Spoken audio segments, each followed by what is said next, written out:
Hello दोस्तों। स्वागत है आपको हमारे YouTube चैनल पे।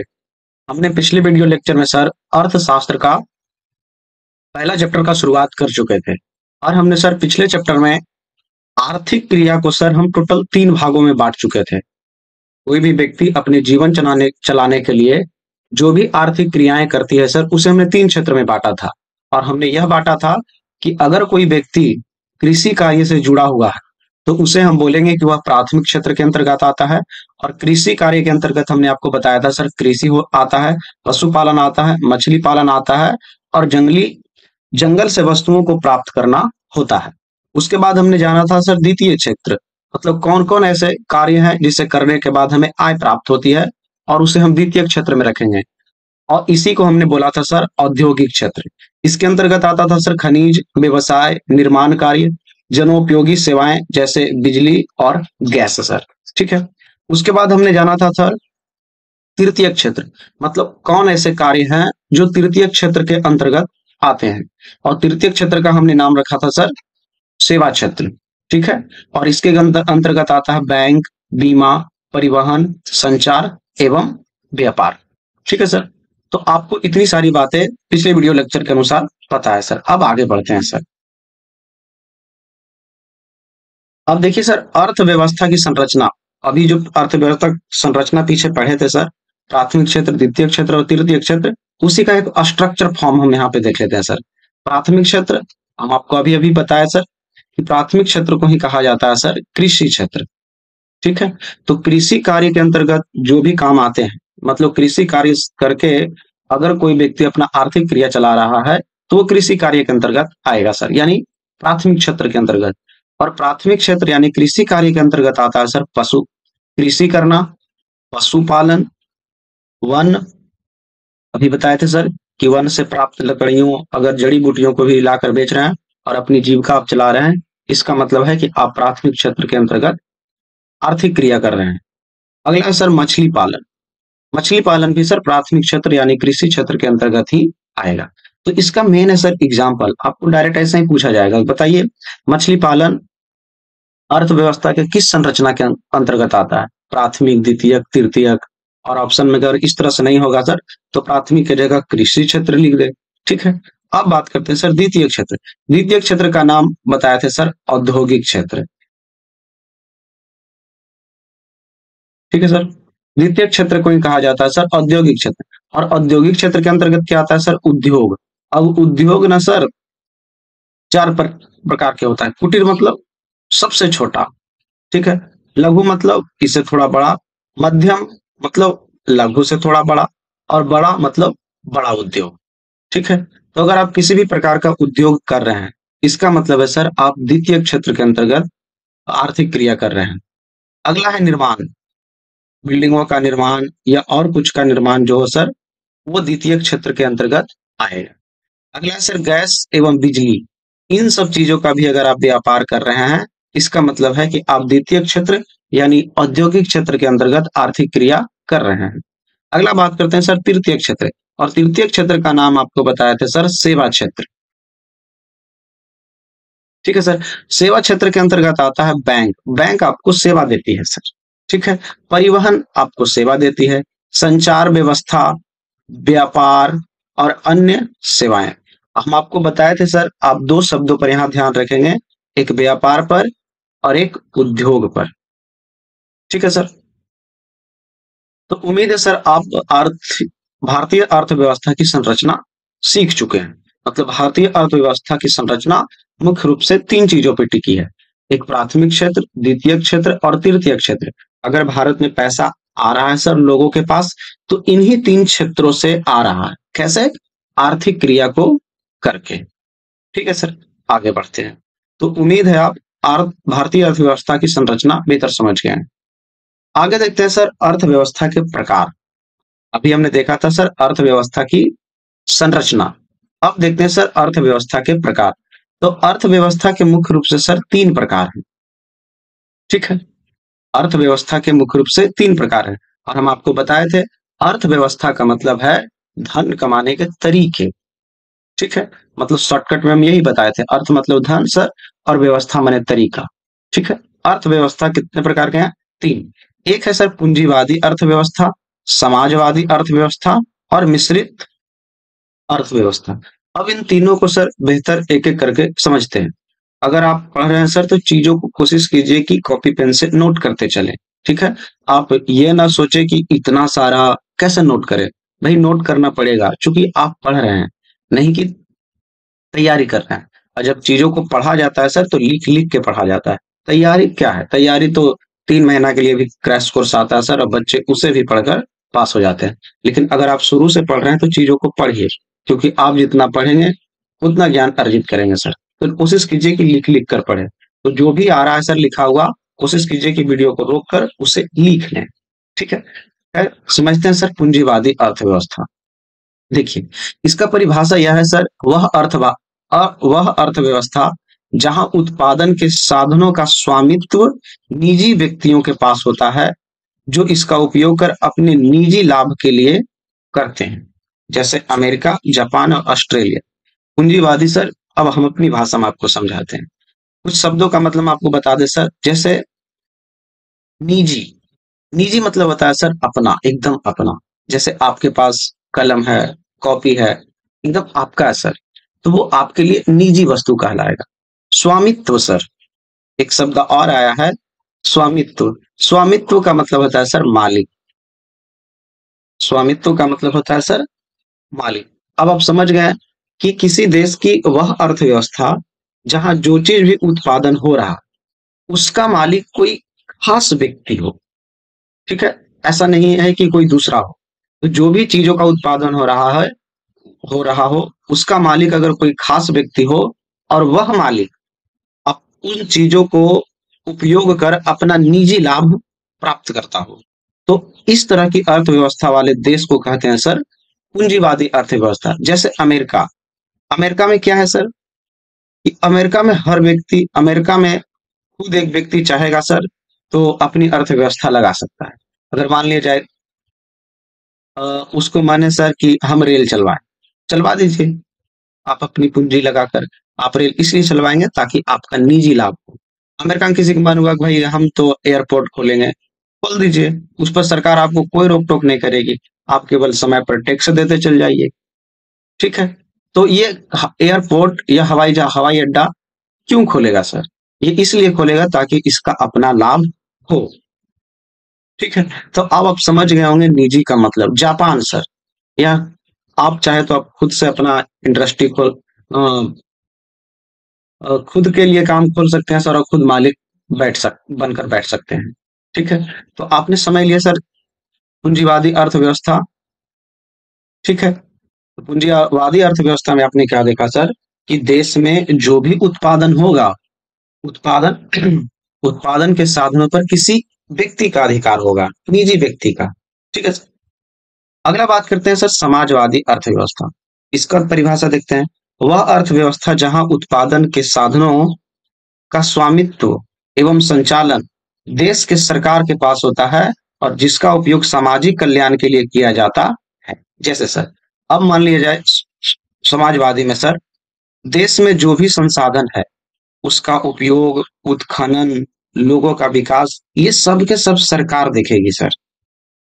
क्या अमेरिका में हम इस तरह की बात देखे थे पूंजीवादी अर्थव्यवस्था में? नहीं। आप सरकार से परमिशन लेकर के, आप अगर मान लिया जाए अमेरिका के किसी क्षेत्र में सोना मिला है, ठीक है? तो आप सरकार से परमिशन लेकर या सरकार को टैक्स देकर आप उस जगह को अपने अंडर में ले सकते हैं और आप अपने तरीके से खुदाई करके आप अपना लाभ कमा सकते हैं। लेकिन सर समाजवादी अर्थव्यवस्था में ऐसा नहीं होता। यहाँ पे जो भी संसाधन है सर, उस पर केवल और केवल किसका अधिकार होगा? सरकार का। और सरकार ही इसका मालिक होगा सर, ठीक है? और इसको निकाला जाएगा और इसका जो भी लाभ हो वो सभी जनता के पास जाएगा सर। तो आपने क्या देखा? समाजवादी अर्थव्यवस्था में देश के जितने भी संसाधन है उस पर सरकार का अधिकार होता है, जबकि पूंजीवादी अर्थव्यवस्था में संसाधन पर पूंजीपतियों का अधिकार होता है, अमीरों का, वो खरीद लेते हैं उससे, ठीक है सर? तो अब आप पूंजीवादी और समाजवादी ये दो चीज बेहतर सीख गए सर। अब आते हैं कहीं कहीं ऐसा है सर कि पूंजीवादी अर्थव्यवस्था भी है और समाजवादी अर्थव्यवस्था है, जैसे भारत सर। इसके लिए एक अलग अर्थव्यवस्था है सर, मिश्रित अर्थव्यवस्था पूंजीवादी तथा समाजवादी अर्थव्यवस्था का मिश्रण ही है सर मिश्रित अर्थव्यवस्था। और इसका बेहतरीन उदाहरण है सर भारत। एक मिनट सर, हम अगर आप यहाँ देखेंगे समाजवादी अर्थव्यवस्था का बेहतरीन एग्जाम्पल है सर चीन। चीन में जितना भी संसाधन है सर, उस सब के सब पर चीन के सरकार का अधिकार है। अगला है सर क्यूबा। क्यूबा भी एक देश है सर, जहां जो भी उस देश में संसाधन है, उस संसाधन पे केवल और केवल सरकार का अधिकार है। कोई भी अमीर आदमी नहीं चाहेगा कि हम वहां सरकार से उन चीजों को खरीद लें। ठीक है, बात कर रहे थे मिश्रितवादी अर्थव्यवस्था की सर। तो मिश्रित अर्थव्यवस्था में सर पूंजीवादी व्यवस्था भी देखने को मिलती है और समाजवादी अर्थव्यवस्था भी मिलती है। मतलब भारत में कुछ ऐसे चीज है सर जो किसी निजी व्यक्ति के पास है, ठीक है सर, और कुछ सरकार के पास है। जैसे हम आपको एग्जांपल देते हैं सर, आपने सुना होगा सर कि कुछ ट्रेन वगैरह प्राइवेट तरीके से चलता है सर, ट्रेन, आप हवाई अड्डा, ठीक है। लेकिन सर कुछ ट्रेन ऐसा ऐसा बहुत सारा ट्रेन है सर जो सरकार चलाती है, ठीक है। तो भारत में आपने क्या देखा कि कुछ ऐसी चीजें हैं जो किसी खास व्यक्ति के पास है, और कुछ ही ऐसी चीजें सर संसाधन जिस पर सरकार का अधिकार है। तो मतलब यहाँ दोनों तरीके की बात आ रही है, ठीक है। इसलिए भारत में सर मिश्रित अर्थव्यवस्था के अंतर्गत आता है। तो हम फिर क्या देखा, मिश्रित अर्थव्यवस्था में हमें पूंजीवादी अर्थव्यवस्था वाला चीज भी देखने को मिलेगा और समाजवादी अर्थव्यवस्था वाला चीज भी देखने को मिलेगा, ठीक है सर। तो हमने अर्थव्यवस्था के प्रकार को देख लिया सर, 3 प्रकार, ठीक है। समाजवादी, नहीं सर, पहला पूंजीवादी अर्थव्यवस्था, समाजवादी अर्थव्यवस्था और मिश्रित अर्थव्यवस्था, और ये तीनों को आप बेहतर समझ गए होंगे सर। अब बात करते हैं अर्थव्यवस्था का विकास। किसी भी देश का अर्थव्यवस्था का विकास किन रूपों में होता है सर, वो हम देखते हैं। तो अर्थव्यवस्था के विकास के लिए 2 चीज जिम्मेदार है सर। एक है आर्थिक विकास, हम आपको बताए थे आर्थिक मतलब क्या होता है, धन का विकास। एक होता है मौद्रिक विकास, मौद्रिक विकास मतलब रुपया पैसा का विकास, ठीक है। अब बात करते हैं सर कि आर्थिक विकास क्या है, ठीक है। तो आर्थिक विकास के लिए अलग अलग विद्वानों ने अलग अलग मत दिए हैं या अलग अलग परिभाषाएं दी हैं। पहला है प्रोफेसर रोस्टॉव के अनुसार। प्रोफेसर प्रोफेसर रोस्टॉव बोलते हैं आर्थिक विकास एक मिनट सर यहाँ कर दीजिएगा, एक और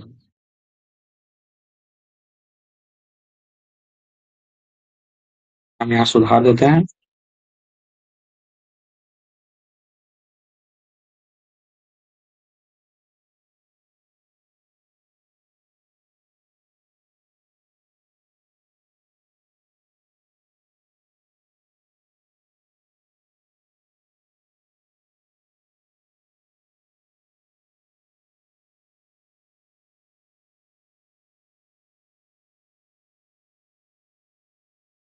ठीक है सर। तो प्रोफेसर रोस्टो के अनुसार आर्थिक विकास एक ओर श्रम शक्ति में वृद्धि की दर तथा दूसरी ओर जनसंख्या में वृद्धि के बीच का संबंध है सर। प्रोफेसर रोस्टो कहते हैं कि आर्थिक विकास किन चीजों को जोड़ती है या कैसी होगी आर्थिक विकास। तो किसी भी देश का आर्थिक विकास सर एक और श्रम शक्ति मतलब जिस देश में काम करने वाले लोगों की क्षमता क्या है उसकी वृद्धि दर, ठीक है। और दूसरी ओर जनसंख्या वृद्धि दर, जैसे मान लिया जाए सर भारत की जनसंख्या अधिक है, ठीक है। भारत की जनसंख्या अधिक है इसका मतलब यहाँ श्रम शक्ति अधिक है। श्रम शक्ति कहने का मतलब सर यहाँ लोगों में काम करने की क्षमता अधिक है। हाँ, वो अलग बात है कि उसके लिए जो पेमेंट मिलता है वो कम है, लेकिन फिर भी अगर जनसंख्या अधिक है तो श्रम शक्ति भी अधिक होगा, मजदूरों की संख्या भी अधिक होगा। तो मजदूरों की संख्या जब अधिक होगा सर तो काम ज्यादा होगा, और कम ज्यादा होगा, काम अगर ज्यादा होगा तो विकास भी तेजी से होगा। तो ये बोलते हैं प्रोफेसर रोस्टो कि आर्थिक विकास का मतलब जहां का जनसंख्या अधिक और वहां का श्रम शक्ति भी वृद्धि होगा, और यही है आर्थिक विकास। मतलब इन 2 चीजों का अगर विकास हो रहा है तो वहां आर्थिक विकास देखने को ज्यादा मिलेगा, ठीक है। ये प्रोफेसर रोस्टो के अनुसार है सर। मतलब ये कि आर्थिक विकास जो है वह देश की जनसंख्या और वहां के श्रम शक्ति के वृद्धि पर निर्भर करती है। ठीक है सर। अगला बात करते हैं सर प्रोफेसर मेयर और बाल्डविन के अनुसार, ये दोनों के मतलब लगभग सेम सेम है सर, इसलिए एक साथ लिखा गया। ये लिखते हैं कि आर्थिक विकास एक ऐसी प्रक्रिया है जिसके द्वारा दीर्घकाल में किसी अर्थव्यवस्था की वास्तविक राष्ट्रीय आय में वृद्धि होती है। अब प्रोफेसर मेयर और बाल्डविन कहते हैं कि देखिए, आर्थिक विकास एक प्रक्रिया है। किसी भी देश का अर्थव्यवस्था का विकास एक प्रक्रिया है जो किसी कम समय में नहीं बल्कि दीर्घकाल मतलब सर लंबे समय में किसी अर्थव्यवस्था की वास्तविक राष्ट्रीय आय में वृद्धि है। मतलब ये कि आर्थिक विकास एक ऐसी प्रक्रिया है जो किसी लंबे समय के बाद किसी देश की राष्ट्रीय आय में वृद्धि होगी। अब ये राष्ट्रीय आय क्या है सर, वो हम आगे देख लेंगे। देश का जो आय है सर, एक साल में देश ने कितना आय कमाया, ठीक है, वही होता है सर राष्ट्रीय आय। इसका संक्षिप्त में यही जान लीजिए। ठीक है, तो आर्थिक विकास एक ऐसी प्रक्रिया है जिसके द्वारा दीर्घकाल में किसी अर्थव्यवस्था की वास्तविक राष्ट्रीय आय में वृद्धि होती है। मतलब यह कि आर्थिक विकास वह क्रिया है, अगर आर्थिक कार्य करते करते अगर दीर्घकाल में अगर अपने देश की राष्ट्रीय आय को अगर आप वृद्धि कर लिए हैं, इसका मतलब यह हुआ कि आप आर्थिक विकास कर लिए हैं। ठीक है सर। आगे बढ़ते हैं आर्थिक विकास के संदर्भ में। कोई और है जो बातें बताते हैं? नहीं सर।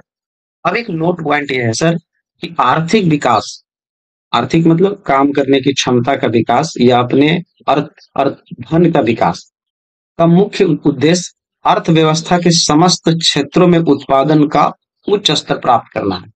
आर्थिक विकास का मतलब यही हुआ सर कि आपके देश में जो भी कार्य हो रहे हैं सर, कौन कार्य? अर्थव्यवस्था से संबंधित कार्य। ठीक है, क्या उन सब का उत्पादन स्तर बढ़ रहा है? क्योंकि जब तक आप उत्पादन स्तर नहीं बढ़ाएंगे तो सामान ज्यादा नहीं बनेगा, और जब सामान ज्यादा नहीं बनेगा तो सर वह मार्केट में ज्यादा बिकेगा नहीं। ठीक है, इसलिए किसी भी देश में अर्थव्यवस्था का अगर क्षेत्र ऊंचा करना है तो सर आपको उत्पादन क्षमता को बढ़ाना होगा। ठीक है, तो उत्पादन का उच्च स्तर प्राप्त करना ही अर्थव्यवस्था का मुख्य विकास माना जाता है सर। ठीक है, आगे बढ़ते हैं सर। तो अपने अर्थव्यवस्था के विकास के संबंध में यानी आर्थिक विकास के संदर्भ में बेहतर जान लिया सर। अगर आप नहीं ठीक ठीक जान पा रहे हैं तो कोशिश कीजिए कि वीडियो को रिपीट करके देखें, आप समझ जाएंगे बेहतर। अगला बात करते हैं सर आर्थिक विकास, अभी हमने देख लिया सर, और आर्थिक वृद्धि, ये दो शब्द है। ऐसे विकास मतलब आगे बढ़ना, वृद्धि भी आगे बढ़ना होता है सर। ये दोनों लगभग लगभग सेम मानते हैं कुछ अर्थशास्त्री, लेकिन देखते हैं कि आर्थिक विकास और आर्थिक वृद्धि में क्या अंतर है। श्रीमती उर्मिला हिक्स के अनुसार, या श्रीमती उर्मिला हिक्स कहती है कि वृद्धि शब्द का प्रयोग हम विकसित देश के लिए करते हैं। विकसित देश जहां का उत्पादन स्तर ऊंचा है सर। अभी हम आपको बताए थे कि अर्थव्यवस्था का अगर विकास करना चाहते हैं तो आपको उत्पादन की क्षमता को बढ़ाना होगा। ठीक है, तो श्रीमती उर्मिला हिक्स कहती है कि वृद्धि शब्द का प्रयोग विकसित देश के लिए किया जाता है। और ये विकसित देश कौन है सर? जहां का राष्ट्रीय आय अधिक है या जहां उत्पादन का ऊंचा स्तर है, जैसे अमेरिका सर। अमेरिका का राष्ट्रीय आय अधिक है सर, और वहां उत्पादन भी ज्यादा होता है सर। ठीक है, तो वृद्धि शब्द हम करेंगे विकास विकसित देश के लिए, जबकि विकास शब्द का प्रयोग हम करेंगे विकासशील देशों के लिए। और भारत एक विकासशील देश है सर। ठीक है, मतलब भारत विकास कर रहा, मतलब हमारे ऐसा नहीं है कि उत्पादन का क्षेत्र में ज्यादा वृद्धि हुआ है, लेकिन आजकल ठीक ठाक है सर। राष्ट्रीय आय में वृद्धि वो तो हुई ही नहीं सर। ठीक है, इसलिए हम लोग विकासशील में देश में आते हैं, मतलब हम अभी विकास कर रहे हैं। और विकसित देश का मतलब है सर वो विकास कर चुका है। ठीक है, या और तेजी से कर रहा। तो आर्थिक विकास और आर्थिक वृद्धि उर्मिला हिक्स के अनुसार समझ गए सर। विकसित देश आर्थिक विकास शब्द का प्रयोग करे, वृद्धि आर्थिक वृद्धि शब्द का प्रयोग करेगा, जबकि विकासशील देश केवल विकास शब्द का प्रयोग करे। ठीक है सर, आगे बढ़ते हैं। डॉक्टर ब्राइट सिंह के अनुसार, अब देखते हैं कि डॉक्टर ब्राइट सिंह क्या कहते हैं। वृद्धि शब्द विकसित देश के लिए और विकास शब्द विकासशील देश के लिए कोई फर्क नहीं सर। उर्मिला हिक्स ने भी यही कहा और डॉक्टर ब्राइट सिंह ने भी यही कहा। आगे बढ़ते हैं। एक है मैडडिल मेडिसन, मेडिसन के अनुसार क्या बोलता है सर, धनी देश के आय में बढ़ता हुआ स्तर। अगर कोई धनी देश है जैसे अमेरिका सर, और धनी देश के आय में बढ़ता हुआ स्तर, अगर वहां आय लोगों की बढ़ रही है या राष्ट्रीय आय बढ़ रही है, तो हम कहेंगे सर वहां का आर्थिक वृद्धि का सूचक है। मतलब वो देश के लिए हम क्या शब्द प्रयोग करेंगे, आर्थिक वृद्धि। लेकिन जबकि निर्धन देशों में आय का बढ़ता हुआ स्तर आर्थिक विकास का सूचक है। ठीक है, आपने क्या देखा, अगर गरीब देश में राष्ट्र आय में वृद्धि हो रही है, लोगों के आय में वृद्धि हो रही है या देश के आय में वृद्धि हो रही है, तब हम कहेंगे वहां आर्थिक विकास हो रहा है। जबकि धनी देशों में अगर आय में वृद्धि हो रहा है, लोगों के राष्ट्रीय आय में वृद्धि हो रहा है, ठीक है, तो हम कहेंगे सर वहां आर्थिक वृद्धि हो रहा है। ठीक है, तो आपने आर्थिक वृद्धि और आर्थिक विकास तीन व्यक्तियों के अनुसार जान लिया सर, उर्मिला हिक्स के अनुसार, डॉक्टर ब्राइट के अनुसार और एक मेडिसन के अनुसार। आगे देखते हैं सर। लेकिन सर प्राय आजकल हम सेम समझते हैं कि आर्थिक प्रगति बोल लीजिए, आर्थिक वृद्धि बोल लीजिए या आर्थिक विकास बोल लीजिए, ये तीनों शब्द लगभग लगभग एक ही जगह हम लोग चिपका देते हैं सर। ठीक है, कोई विकास कर रहा है तो हम कह देते हैं आर्थिक प्रगति कर रहा है धन दौलत के मामले में, उसी को बोल देते हैं सर आर्थिक वृद्धि कर रहा है या आर्थिक विकास कर रहा है। कोई बड़ी बात नहीं है, कर सकते हैं। प्रोफेसर लेविस इस पर ज्यादा जोर देते हैं। प्रोफेसर लेविस कहते हैं कि आर्थिक विकास, आर्थिक प्रगति तथा आर्थिक वृद्धि में कोई खास अंतर नहीं है, इन तीनों को व्यवहार में एक ही जैसा समझा जा सकता है। प्रोफेसर लेविस कहता है कि आर्थिक विकास, आर्थिक प्रगति या आर्थिक वृद्धि, ये सब में कोई खास अंतर है नहीं।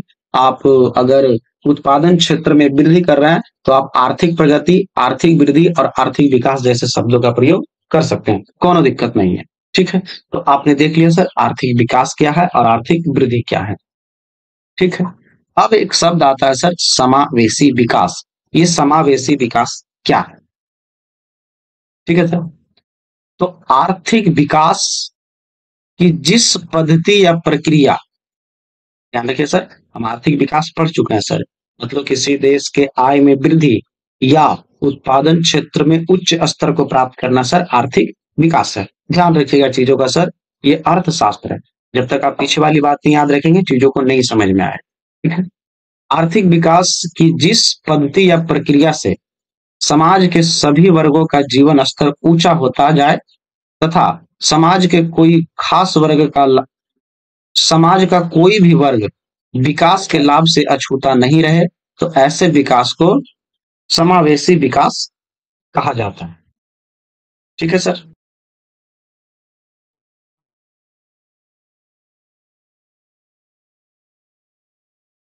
समावेशी विकास सर, देखिए सर, आप जिस भी देश में रहते हैं, जैसे सर आप भारत देश में हैं, ठीक है, भारत देश में अब यहाँ आर्थिक विकास होगा सर, मतलब ऐसा कार्य होगा जिससे भारत की आर्थिक स्थिति सुधर जाए।